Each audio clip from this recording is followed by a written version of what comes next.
tem dado uma contribuição muito grande à nossa IPB.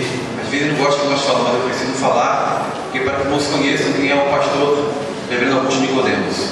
É um doutrinador da igreja, nas questões doutrinárias, sempre se reúne em comissão com a nossa IPB, nas questões doutrinárias. Então, irmãos, vamos aproveitar o momento que é a escola bíblica dominical, para nós estarmos aprendendo mais e mais a palavra do Senhor. Ele vai ter um momento de expor, né, os textos serão abordados, os versículos de Corinto, mas vai ter um momento que você fazer a pergunta, e o nosso Leonardo e o Braulio vai estar com o microfone sem fio. Quem quiser depois fazer a pergunta, levante a mão, o microfone vai até você, e você vai fazer a sua pergunta para que assim o Reverendo Augusto Nicodemos possa responder a cada um. Reverendo Augusto.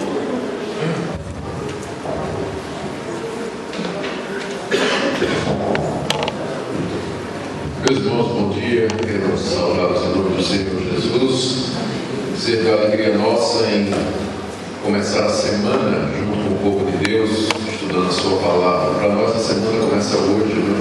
O mundo é fim de semana, mas para nós a semana começa hoje e nós estamos começando já na casa de Deus, com os irmãos, cantando, louvando a Deus, orando e ouvindo a sua palavra. Muito obrigado pelo convite para estar aqui com vocês, participar dessa conferência teológica. Parabéns à PH pela sua realização. Quero agradecer a hospitalidade do reverendo Davi e sua esposa, que me receberam em sua casa. Me senti muito bem, muito bem acolhido. E a minha oração é que Deus nos abençoe na igreja, usando vocês aqui nesse bairro tão carente e tão necessitado.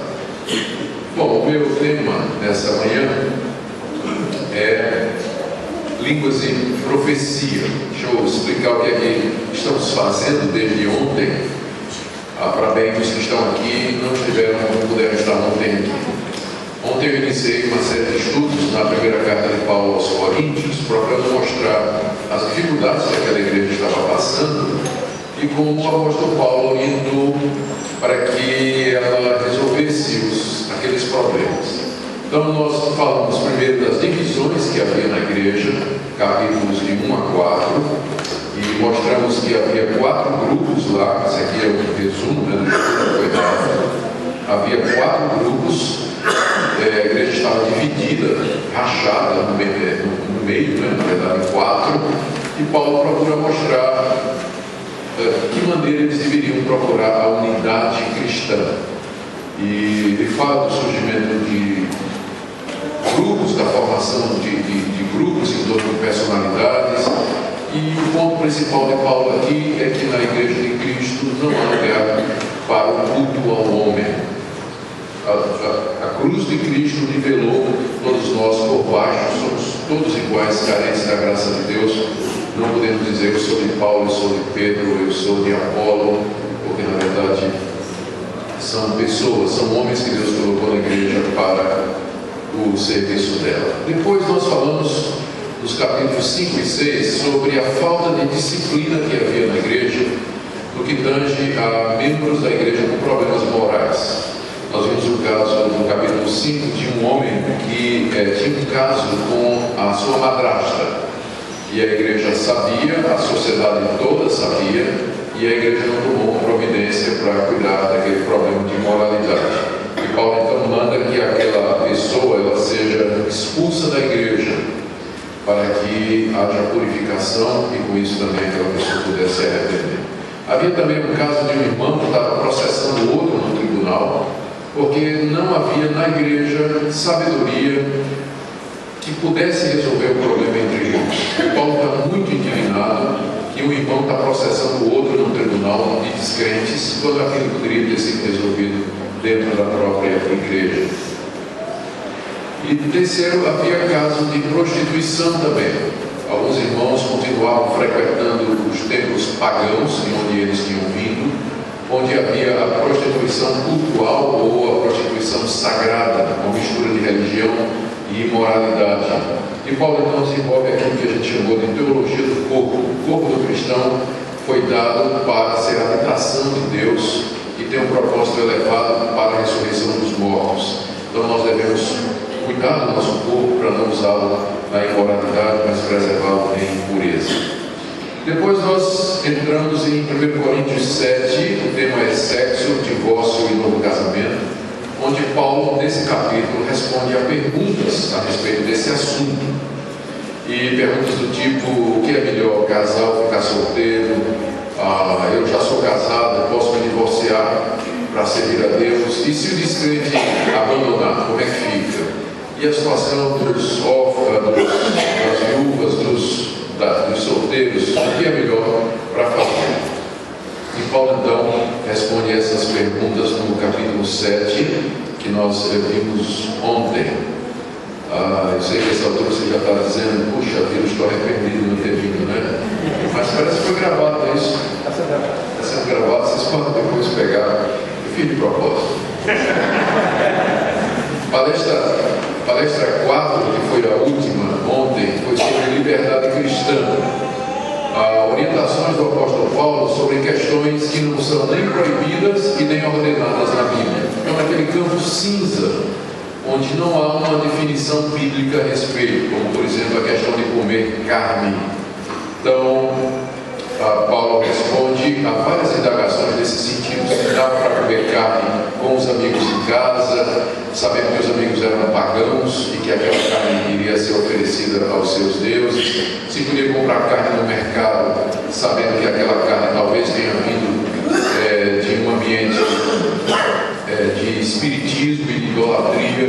E Paulo está respondendo caso a caso, colocando o princípio de que a liberdade cristã ela tem que ser controlada sempre pelo amor ao próximo e por aquilo que convém. Aí nós entramos na questão de festa junina, piercing, tatuagem, dança, bebida. Então eu não vou vocês perderam o fato do que aconteceu ontem. Bem, hoje então nós vamos tratar do último tema da conferência, que é a questão do uso dos dons espirituais no culto, especialmente o dom de línguas e o dom de profecia. E para isso eu peço que vocês abram a sua Bíblia no capítulo 14 dessa carta, 1 Coríntios 14.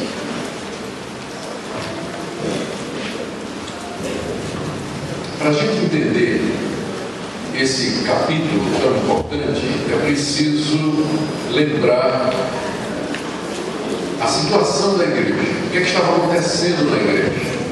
Essa é uma boa regra de interpretação. A gente procurar se informar o máximo possível da situação dos primeiros leitores, quais eram os problemas que eles estavam passando e com que objetivo as cartas da Bíblia foram escritas. Então isso nos ajuda a ter uma visão do todo, e todo mundo sabe que uma vez que você tem a visão geral, fica mais fácil você entrar nos particulares. Já entrar nos particulares sem ter a visão geral, a gente fica meio perdido. É como olhar no mapa. Você está perdido, mas você pega um mapa e aí você se localiza vendo a posição maior onde você está. Então é isso que nós vamos fazer. Bom, a igreja de Corinto era uma igreja que ficou conhecida na Bíblia, ou está até conhecida na Bíblia, por ser uma igreja muito voltada para a busca de dons espirituais, especialmente o dom de línguas e profecia. É a única igreja do Novo Testamento onde se relata que havia problemas nessa área. A carta de Paulo aos Romanos, Paulo não fala de línguas, de profecia. A carta de Paulo aos Tessalonicenses, ele não fala disso. Aos Filipenses, ele não fala. Colossenses, nem toca no assunto. Quando escreve as duas cartas de Timóteo, não tem nenhuma menção sobre língua, profecia. Nada. A única carta, Gálatas também não tem nenhuma menção. A única carta do Novo Testamento que fala sobre esse assunto de línguas é a primeira carta aos Coríntios. Nem na segunda, Paulo também fala desse assunto. Então, na primeira carta aos Coríntios é que tem referências a esse dom que estava sendo exercido na igreja de Corinto. E, mesmo assim, Paulo trata desse assunto porque ele estava trazendo problemas. Ele estava causando dificuldades no culto. Por isso é que ele escreveu esse capítulo 14.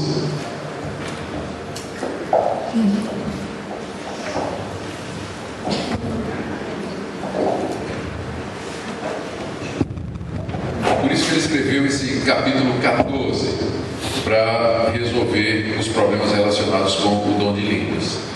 O problema era esse. Por algum motivo que a gente não sabe explicar direito, ainda é motivo de estudo entre os pesquisadores, a igreja de Corinto desenvolveu a ideia de que ser espiritual é ter dons espirituais. A espiritualidade se media pela presença e pela manifestação de dons carismáticos, especialmente línguas e profecias. E isso não tinha nada a ver com a conduta da igreja. É só assim que a gente explica o fato de que essa igreja tão complicada, vocês viram os problemas que Paulo trata aqui. Era uma igreja dividida, era uma igreja com problema de imoralidade, era uma igreja com heresia, tinha um grupo que negava a ressurreição, era uma igreja com problemas na hora de celebrar a ceia, havia partidos na igreja sobre a questão de casamento e sobre a questão de liberdade cristã. Ou seja, era uma igreja extremamente complicada, mas era uma igreja que pensava que era espiritual. Por quê? Porque no culto tinha línguas. Então, eles achavam que eram espirituais porque estavam falando em línguas, mesmo que a vida deles fosse errada, irregular. A doutrina estava irregular, a igreja estava dividida entre si, mas tinha línguas. Então, eles eram uma igreja espiritual.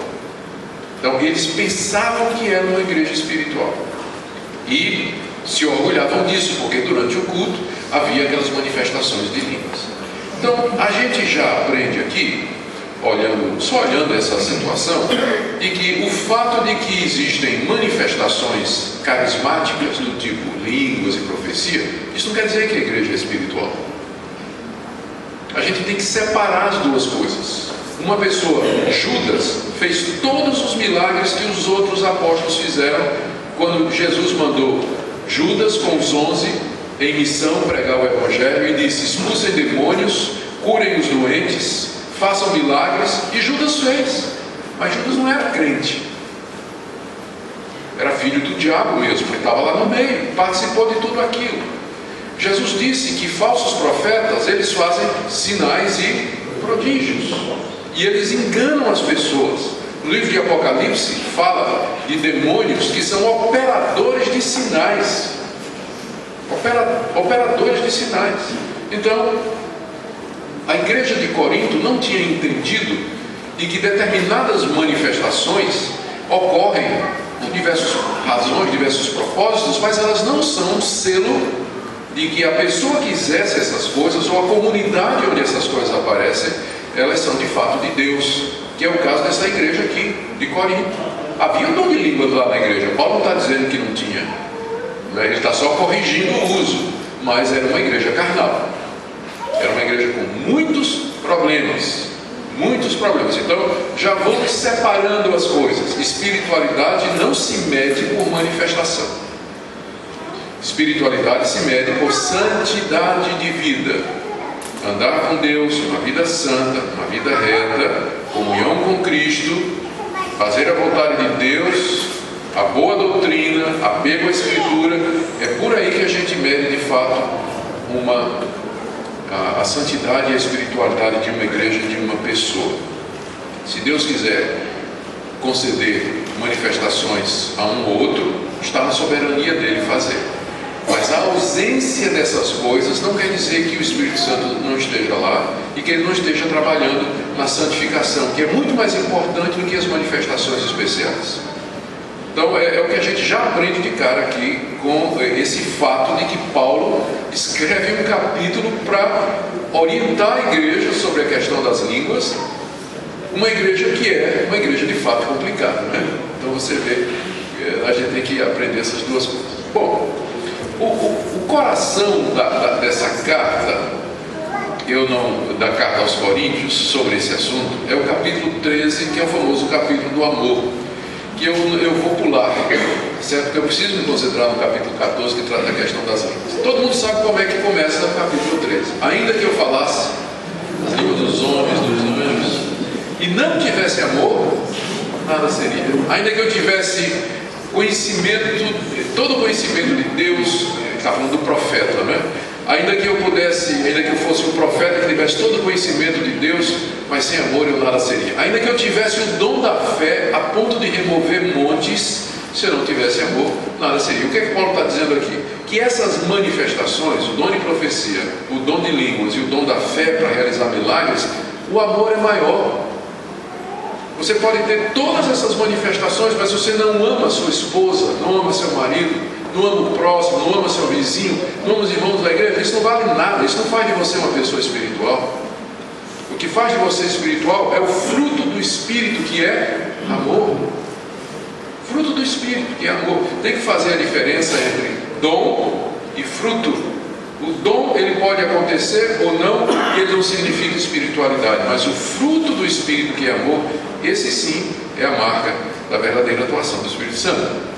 Então, no capítulo 13, Paulo diz para a igreja: vocês querem ser uma igreja espiritual? Então, o foco é o amor.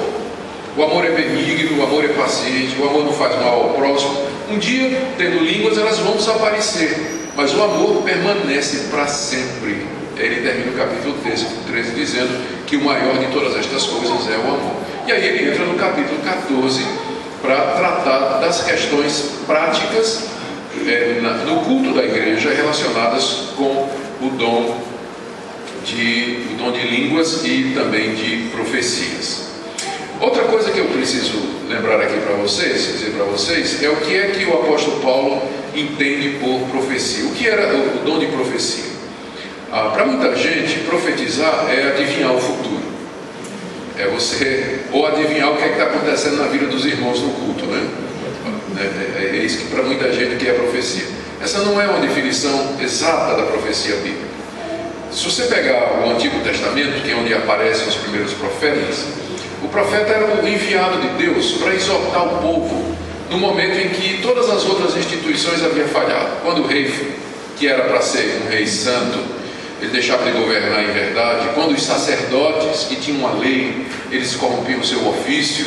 Quando os sábios de Israel se tornavam loucos, Deus ia buscar um Amós, um boiadeiro de trás do gado, e trazia e dizia: você é meu profeta e agora eu vou falar agora através de você para o povo. E Oséias, Amós, Isaías, Jeremias, Ezequiel, eles vinham com a palavra de Deus para exortar o povo e chamar o povo ao arrependimento.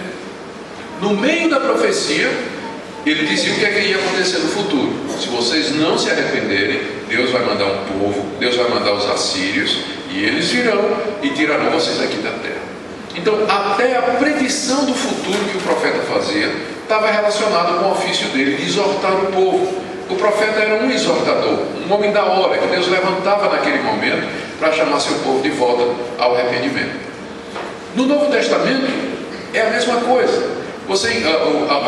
O que os profetas faziam era basicamente trazer palavras de exortação e de consolo para a igreja, advertência para a igreja, aplicação da verdade de Deus para a situação que o povo vivia. Ocasionalmente aparecia um profeta como Ágabo, que profetizou que Paulo seria preso em Jerusalém. Mas é o único caso de profecia predictiva que você encontra no livro de Atos. É quando esse profeta disse para Paulo de que ele ia ser preso em Jerusalém. E mesmo assim, veja que foi um profeta profetizando a respeito da vida de um apóstolo que era o encarregado de Deus de levar o evangelho ao mundo todo. Era uma situação bem específica e especial. No Novo Testamento, no que diz respeito a saber qual é a vontade de Deus, a orientação que a gente tem não é procurar o profeta ou a profetisa, mas a orientação é você ser sábio, ler a Escritura, procurar conselho, observar as circunstâncias para descobrir qual é a vontade de Deus. Eu desafio alguém a me mostrar no Novo Testamento a orientação de que a gente deve buscar da boca do profeta saber qual é a vontade de Deus para o futuro. Quero que alguém me mostre onde está isso no Novo Testamento. O que você encontra no Novo Testamento é orientação para o seguinte: você quer saber o que é que Deus tem para a sua vida? Leia a Bíblia, olhe as circunstâncias, seja sábio e seja prudente e procure o conselho dos irmãos. E aí, porque Deus vai falar através deles. Eventualmente, uma situação muito específica, se for da vontade de Deus, de repente Deus pode fazer uma coisa diferente, mas isso não é regra. Isso não pode servir de direção para a igreja. Isso são orientações particulares, tá? Particulares, e nós não devemos viver por elas. Nós não devemos viver por elas. Então, quando a gente fala em profecia no Novo Testamento, a gente tem que lembrar do quadro maior do que é o profeta. O profeta era o homem que Deus levantava para exortar o povo. E era isso que os profetas do Novo Testamento estavam fazendo. A prova disso é que a palavra dos profetas tinha que ser questionada, tinha que ser provada. O profeta falava, mas a congregação julgava para ver se o que ele estava dizendo de fato estava de acordo com a palavra de Deus. Como é que Paulo entendia línguas? O dom de línguas, aqui nós temos que evitar dois extremos, não é? Segundo alguns, o dom de línguas era simplesmente idiomas humanos que a pessoa já sabia falar. Então seria mais ou menos a habilidade que algumas pessoas têm hoje para falar inglês, português, alemão, russo, chinês, mandarim, né? Tem gente que tem uma habilidade natural, são os poliglotas. Então as pessoas acham que o dom de línguas era isso. Não tinha nada de sobrenatural, mas era a capacidade que a pessoa tinha de aprender e falar num outro idioma. Eu acho que não. Eu não acho que era esse o dom de línguas, não, porque tinha algo miraculoso no dom de línguas. Não era simplesmente a habilidade de você falar inglês, português, alemão, por aí vai, né? Não. O outro extremo, você vai encontrar gente dizendo que as línguas eram línguas de anjos, línguas celestiais, faladas pelos anjos, baseado lá em 1 Coríntios 13, quando Paulo diz assim: ainda que eu falasse a língua dos homens e dos anjos, se não tivesse amor, nada seria. Só que eu acho que essa passagem está provando exatamente o contrário. Paulo está colocando na condicional, ainda que, ele não está dizendo que fala, ele está dizendo, ainda que eu falasse nas línguas dos homens e dos anjos, se não tivesse amor, nada seria. Ele não está dizendo que é possível falar, ele está exagerando, no bom sentido, é um recurso de linguagem literária, para mostrar o valor do amor. O amor é tão importante que ainda que alguém falasse em língua de anjos, se não tivesse amor, ele não seria nada. Então ele não está dizendo que é possível falar em língua de anjos, ele está colocando como uma hipótese para lançar em relevo a importância do amor diante do dom de línguas. Então, e além do mais, a gente sabe que temos um problema aqui, que as línguas elas existem por causa de Babel. Não foi a Torre de Babel? Não foi quando começaram as línguas? E é resultado do pecado humano. A gente não sabe se houve uma Babel entre anjos, que há línguas entre anjos, não é? Então, há de fato uma dificuldade exegética aqui de você entender que as línguas que se falavam na igreja de Corinto eram idiomas angelicais, não é? Não tem como substanciar isso biblicamente falando. Outra possibilidade que as pessoas dizem é que o dom de línguas era simplesmente um blá blá blá blá blá, e qualquer pessoa ficava tão emocionada que de repente começava a dizer coisas sem sentido. E é o que chama de glossolalia, e que isso era o que acontecia na igreja. Eu também acho que não era isso não, porque não precisa um milagre para isso acontecer, não é? Você encontra esse fenômeno em outras religiões.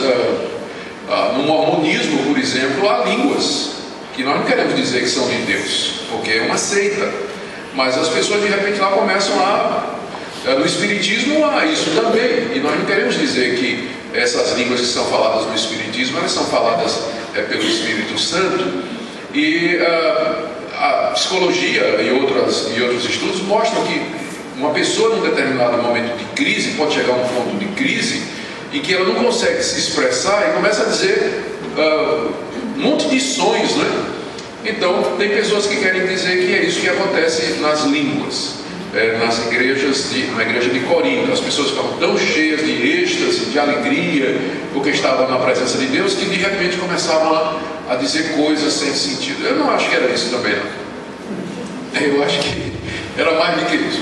A minha opinião, e eu coloco como opinião, embora essa seja a posição da Igreja Presbiteriana do Brasil, eu também participei da comissão da Igreja Presbiteriana que estudou essa questão e publicou em 98, há um posicionamento do Supremo Concílio sobre dom de línguas e profecia, onde o Supremo Concílio declara que a posição da IPB é essa, que as línguas eram de fato idiomas humanos, mas falados no poder do Espírito Santo.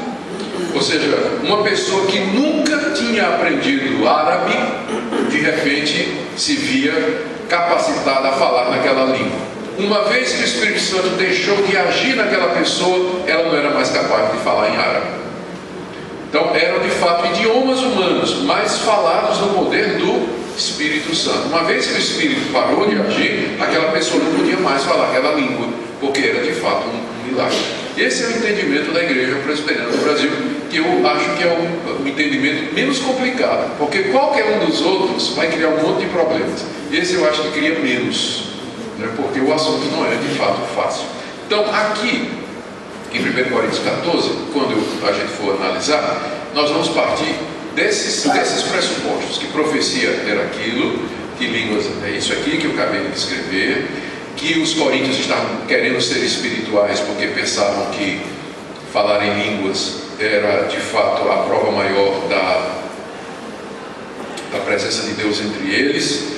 E também lembrando, o último ponto aqui é esse que está na tela, aventando aqui a existência do que nós chamamos do grupo dos espirituais de Corinto. Quem eram os espirituais de Corinto? Era um grupo que falava em línguas e que por isso achava que era maior do que os outros, era mais espirituais do que os outros. A gente encontra algumas evidências da presença desse grupo lá em Corinto, aqui nessas passagens. Capítulo 3, verso 1, Paulo diz: eu, porém, irmãos, não vos pude falar como a espirituais, e sim como a carnais, como crianças em Cristo. Eles queriam ser considerados como espirituais, mas Paulo diz: não, eu não considero vocês espirituais, vocês são carnais, crianças em Cristo, porque tem divisão, tem imoralidade, tem heresia no meio da igreja, e só porque vocês falam em língua vocês acham que são espirituais. Vocês são, na verdade, carnais, falando todas as línguas que vocês falam aí, mas na verdade vocês são carnais. Capítulo 12, verso 1, está escrito na nossa Bíblia: a respeito dos dons espirituais, eu não quero, irmãos, que sejais ignorantes. A questão é que essa palavra dons, ela não está no grego. Isso aí foi colocado pelos nossos tradutores portugueses, a tradução de Almeida. Literalmente no grego, e até coloquei entre colchetes aí, né, vocês estão vendo aí na tela, literalmente no grego está dizendo assim: a respeito dos espirituais, eu não quero, irmãos, que sejais ignorantes. Então os nossos tradutores, eles pensavam que Paulo estava se referindo aos dons, por isso eles colocaram a palavra dom aí para facilitar a compreensão. Mas eu não acho que Paulo estava falando dos dons, não. Paulo estava falando daquelas pessoas que achavam que eram espirituais. Porque logo em seguida ele vai dizer, se você analisar aí os versos 2, 3 e 4, ele diz assim: se alguém fala pelo Espírito de Deus que Jesus é anátema, esse não é do Espírito de Deus. Mas quem fala pelo Espírito de Deus, esse vai dizer Jesus é Senhor.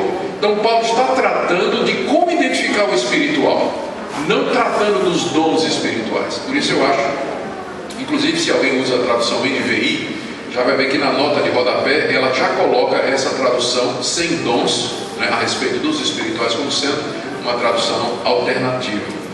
O capítulo 14, verso 37, que nós vamos ver, Paulo diz assim: se alguém se considera profeta ou espiritual, reconheça ser mandamento do Senhor o que vos escrevo.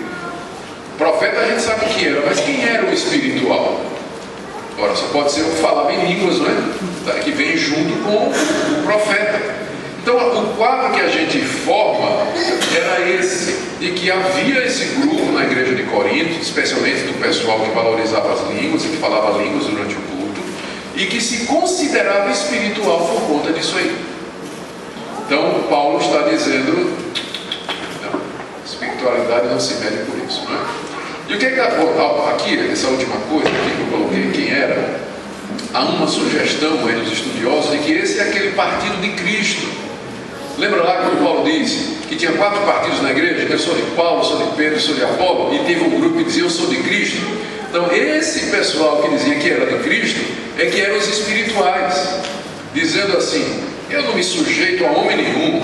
Quem é Paulo? Quem é Apolo? Eu recebo direto de Jesus Cristo, né? Ligado aqui, não preciso da mediação de homem nenhum, não preciso da ministração de homem nenhum, não estou debaixo da autoridade de ninguém, mas só de Jesus Cristo. É típico do espiritual, né?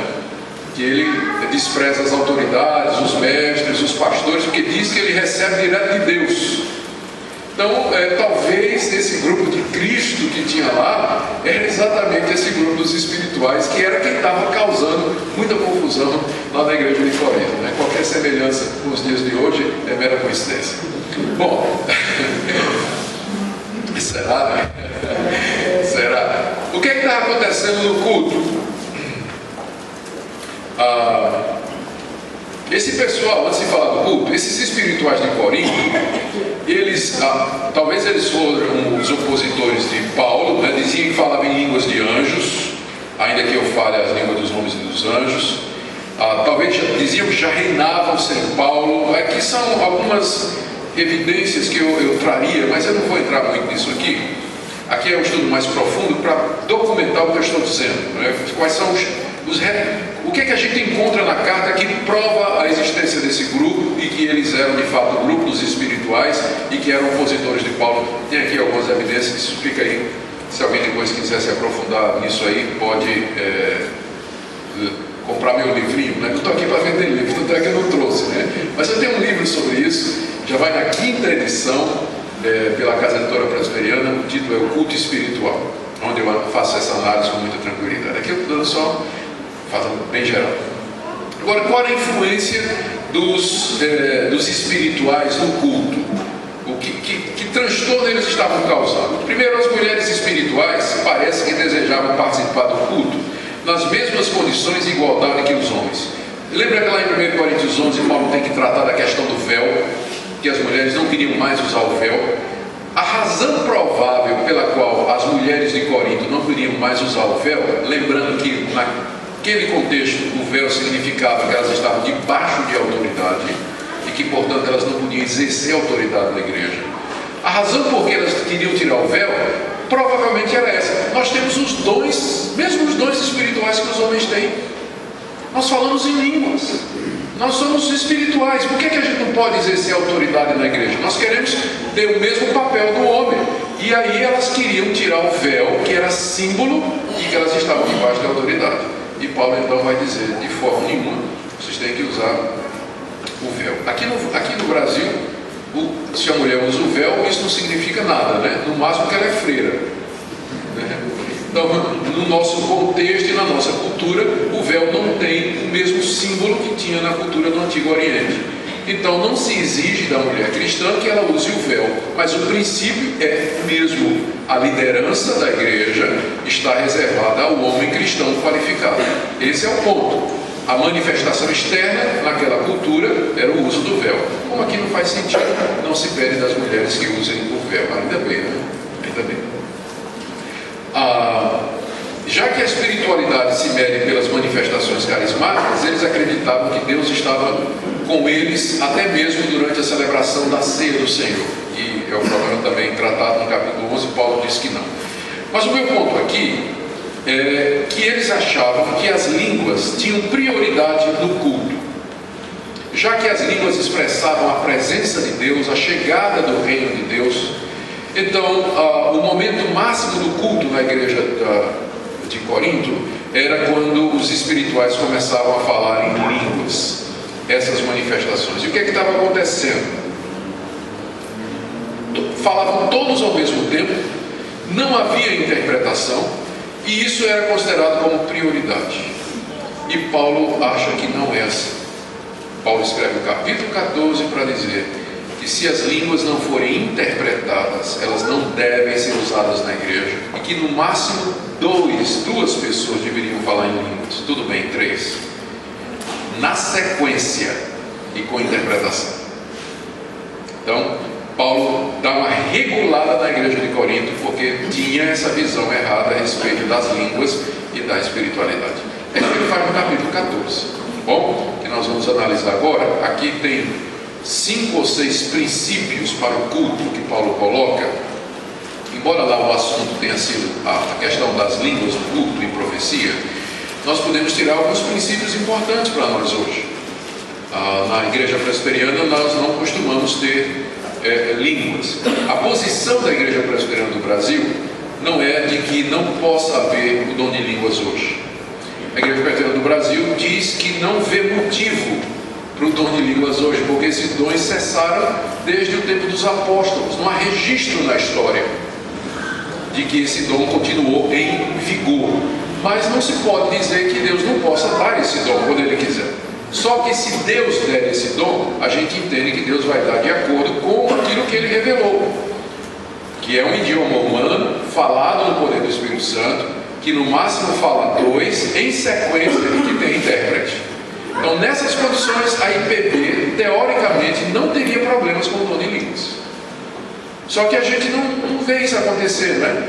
Hoje em dia, quando a gente vê essas línguas modernas, é todo mundo falando ao mesmo tempo, não parece ser idioma, não é? Não há interpretação, né? Às vezes até o pastor está pregando no culto e falando, tal, ou a pastora ou a bispa falando, e de repente, halabala, balaxi, ai que amalacai, e por aí vai. E não interpreta, não tem nada. Onde isso se encaixa aqui na Escritura? Quer provar o que com isso? Então, a IPB não tem essa prática porque entende que as línguas elas serviram um propósito, vamos ver isso aqui durante um tempo, um propósito bem específico, e se hoje houver essa manifestação, tem que ser de acordo com os princípios que a palavra de Deus colocou. Se não for, então não pode mesmo, porque a palavra de Deus não autoriza. Bom, depois vocês vão fazer perguntas, pode ter certeza de que se eu não souber, o reverendo Davi vai responder todas as perguntas. Deixa eu pegar uma aguinha aqui.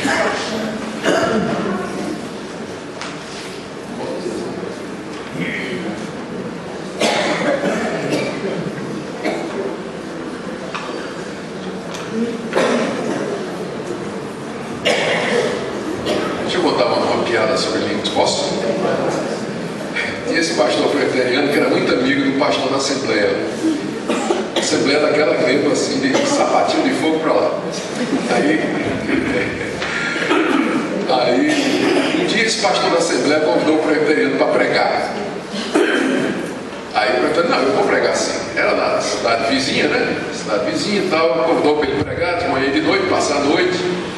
Aí o pastor da Assembleia reuniu a igreja no domingo anterior e disse, olha, estou trazendo um amigo meu, presbiteriano, para pregar aqui. Então vocês, ninguém fala a língua, todo mundo quieto, eu não quero um aleluia, palma, nada, todo mundo quietinho, porque o pastor é presbiteriano.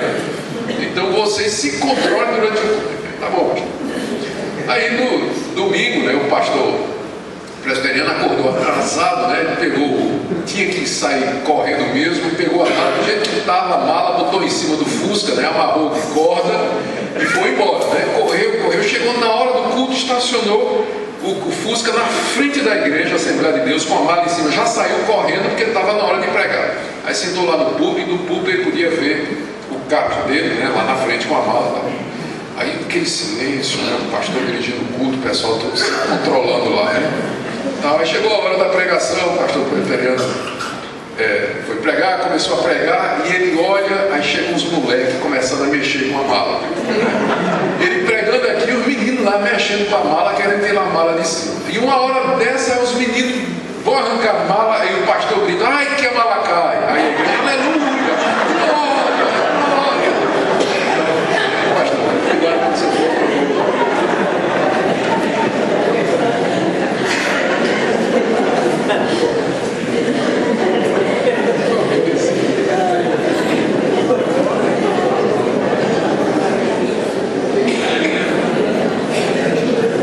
Desculpe, vou botar aqui. Vamos lá. Os princípios que Paulo coloca, agora eu queria que você abrisse sua Bíblia, os princípios que Paulo coloca para essa questão de línguas e profecia. Então, o primeiro princípio é esse. O que é que Paulo ensina àquela igreja? Que no culto nós temos que dar prioridade ao que edifica a igreja. Quando a igreja se reúne, ela se reúne para ser edificada. Então nós devíamos priorizar aquelas atividades que trazem edificação para a igreja. Ele diz aqui, seguir o amor e procurar com zelo os dons espirituais, mas principalmente que profetizeis, pois quem fala em outra língua não fala a homens, senão a Deus, visto que ninguém o entende, e em espírito fala mistérios. Mas o que profetiza fala aos homens, edificando, exortando e consolando. O que fala em outra língua, a si mesmo se edifica, mas o que profetiza edifica a igreja. Eu quisera que todos vós falasseis em outras línguas, muito mais, porém, que profetizasseis, pois quem profetiza é superior ao que fala em línguas, salvo se as interpretar, para que a igreja receba edificação. Aqui eu queria que você observasse algumas coisas. Primeiro, Paulo faz um contraste entre línguas e profecia no que diz respeito à utilidade. O que é que edifica mais a igreja? Línguas ou profecia? E a resposta de Paulo é: a profecia edifica a igreja. Por quê? Verso 2: quem fala em outra língua não fala aos homens, senão a Deus, visto que ninguém o entende, e em espírito fala mistérios. Quando uma pessoa está falando em línguas, só quem entende o que ela está dizendo é Deus, a não ser que haja interpretação. Ela está falando mistérios porque eu não entendo o que está sendo dito. Então, o valor da língua, qual é para a igreja, se só quem está entendendo é Deus? Em contraste, quem profetiza, ele diz aqui, fala aos homens. E o que é que ele faz? Edifica, aí o verso 3, exorta e consola. Lembra que eu disse que profecia era isso? Profecia não é adivinhar o futuro, né? O que é que está acontecendo na vida dos irmãos, né? Mas é edificar, exortar e consolar. O que fala em outra língua, verso 4, a si mesmo se edifica, e mesmo assim parte, porque ele não entende o que ele está falando. É uma edificação que é mais emocional, saber que está sendo, que Deus está agindo nele, ele está falando um outro idioma que ele nunca aprendeu, então aquilo traz alguma edificação. Mas a igreja não está recebendo edificação nenhuma. Ele só está se edificando, mas o que profetiza, ensinando a palavra de Deus, ele edifica a igreja. Aí Paulo diz: eu queria que vocês todos falassem línguas. Então, não há dificuldade, Paulo desejaria que todos falassem línguas, mas, muito mais que vocês profetizassem. Por quê? Porque quem profetiza é superior ao que fala em línguas. Por que é superior? Porque a profecia é feita num idioma que a igreja entende. A profecia exorta, a profecia consola, a profecia edifica, ela ensina, ela ministra, ela instrui, ela traz uma palavra de Deus diretamente para a igreja. Logo, nós devemos dar no culto prioridade à palavra de Deus. É por isso que nas igrejas presbiterianas a pregação é central, exatamente por versículos como esse, que o propósito, quando nós nos reunimos, é que a igreja seja instruída, edificada e consolada. E línguas não fazem isso. O dom de línguas não produz isso. Então, a prioridade tem que ser na palavra explicada. Segundo princípio é que, para que sejam aproveitados na igreja, os dons têm que ser feitos de uma maneira inteligível. Veja aí do verso 6 ao verso 12. Paulo diz assim: agora, porém, irmãos, se eu for ter convosco falando em outras línguas, em que vos aproveitarei? Se vos não falar por meio de revelação, de ciência, de profecia ou de doutrina? É assim que instrumentos inanimados, como a flauta ou a cítara, quando emitem sons, se não os derem bem distintos, como se reconhecerá o que se toca na flauta ou cítara? Pois também, se a trombeta der som incerto, quem se preparará para a batalha?